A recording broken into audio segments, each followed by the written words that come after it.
Hello guys, இன்னைக்கு 5 நிமிஷத்துல lunch முடிக்கணுமா? அப்ப இந்த கேரளா ஸ்டைல் தக்காளி மோர் குழம்பு தாங்க எப்படி செய்யறதுன்னு பார்க்கலாமா? ஃபர்ஸ்ட் ஒரு கடாயில 2 டேபிள் ஸ்பூன் எண்ணெய் சேர்த்துட்டு எண்ணெய் சூடானதுக்கு அப்புறமா கடுகு, உளுத்தம் பருப்பு, கடலைப்பருப்பு சேர்த்து நல்லா பொரிஞ்சதுக்கு அப்புறமா 10 சின்ன வெங்காயத்தை இந்த மாதிரி கட் பண்ணிட்டு சேர்த்துக்கோங்க.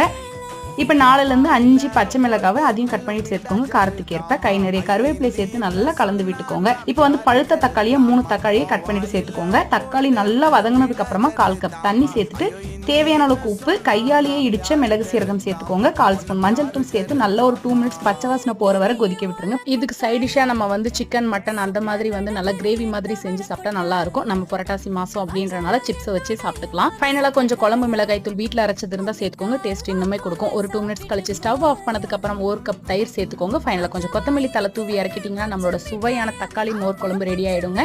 மறக்காம ட்ரை பண்ணி பாருங்க. இந்த மாதிரி ரெசிபிஸ் வேணும்னா கண்டிப்பா என்னோட சேனலை சப்ஸ்கிரைப் பண்ணிக்கோங்க. இப்ப சுட சுட சாதத்தோட சிப்ஸ் வச்சு சாப்பிடும்போது அவ்வளோ டேஸ்டா இருக்கும்.